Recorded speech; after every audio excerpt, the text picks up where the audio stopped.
Trabaho, bawal ang tamad, sayang yung euro, diba?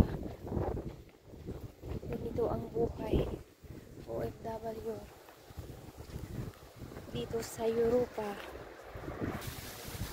Ganda yung mga sasakyan doon.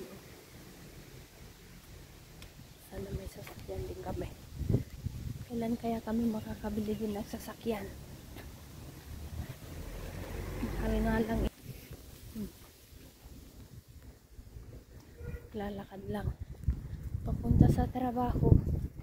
10 minutes lang naman ang lakad, di na kailangan mag-bus ticket, ganun. Ito ang ang maganda sa trabaho namin, lalakad na lang. Yung car doon,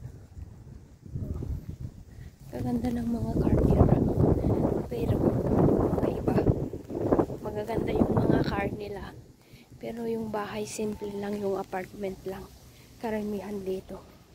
Maganda ang sasakyan, pero apartment lang yung bahay nila. Karamihan mga nag-uupahan dito. So yun lang, salamat sa mga nanonood sa aking videos. Bye, see you again.